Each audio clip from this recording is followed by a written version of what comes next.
A blog is a truncation of the expression weblog. It is a discussion or informational website published on the internet consisting of informal diary-style text entries called posts. Posts are typically displayed in reverse chronological order so that the most recent post appears first at the top of the web page. The Norfolk Record Office blog is very typical of this type of blog, whereas the Women in History blog is different in that each page contains women from a different time period. Any articles written for these blogs are described as posts. Once these posts go live on the blog page, they are described as being published. This training will take you through the aims and content of each of the two blog posts. The Norfolk Record Office blog is written by staff, volunteers, research bloggers and guests. We publish a new blog post approximately every 2 to 3 weeks, and the main focus is to highlight documents in our collection. We have such a huge wealth of material in the Record Office. How do people know what we hold that might catch their interest? This is one of the aims of the blog. We want to provide information about some of the documents that we hold that members of the public might not have seen before. We want people to discover something different, to learn something they didn't know. We also want to encourage members of the public to carry out their own research, maybe to follow up on what they've learned or to realise the value and use of a particular genre of document. Finally, we want to provide stories about items that are quirky or unusual in the archives to provide a bit of entertainment, a bit of interest. Our most popular posts in 2021 include The Norwich Computer from 1957, which has over 1,000 views, The Witches of Lynn with over 900 views, Strangers, A Brief History of Norwich's Incomers with 700 views, The Norwich Shoemaking from Howler and White to Norfolk with over 600 views, and Story of Sound Part 3 with over 450 views. These first 4 posts have consistently been in the top 5 most viewed posts every year since they were published. It gives an indication of the kind of things that people find of interest. The Strangers, A Brief History of Norwich's Incomers is very popular around June when it's Refugee Week, and gives an indication that having blog posts connected to anniversaries or national events can be a really good idea.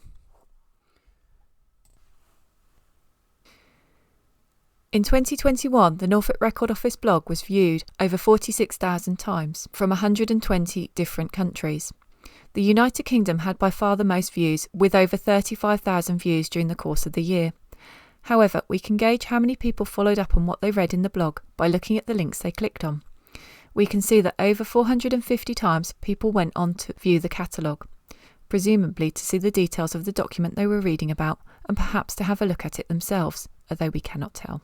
We also know that over 3,000 times people visited pages to find or attend one of our events, such as our event booking page, clicking through to video conferencing, or visiting our YouTube channel.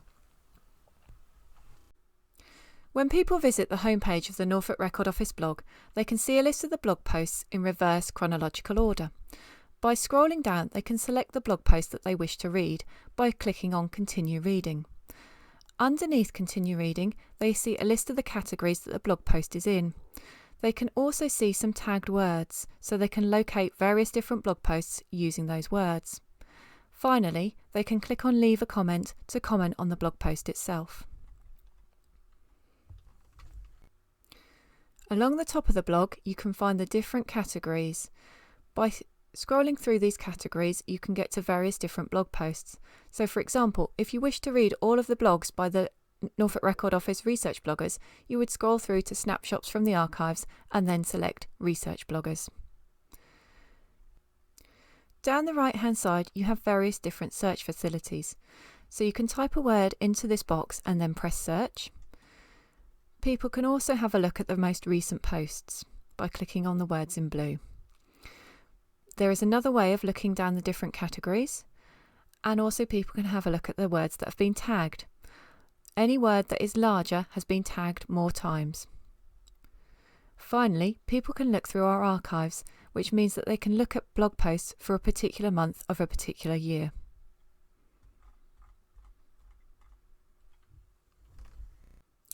We are going to have a look at a blog post in full. In order to do this, we will select Continue Reading. This will bring up the full blog post. As you can see, it includes all of the text and any images that we have associated to that blog post. You can also see that any reference to a document is got a hyperlink. This hyperlink will take you through to the Norfolk Record Office's online catalogue, where people can find details about that particular document. Any quotes from a document are included in italics to make it obvious that they come from the document itself. As you scroll down, you will get to the bottom of the page, where you will be able to see that there is another way of leaving a comment. The Norfolk Women in History site is written by staff, volunteers, research bloggers and guests. We add additional information and additional women on an ad hoc basis, depending on when the research is carried out. The blog itself focuses on different Norfolk women. The aim of the blog is to showcase Norfolk women and their achievements throughout history. We try and include a range of women. They don't have to be born in Norfolk, but need to have some kind of connection to Norfolk.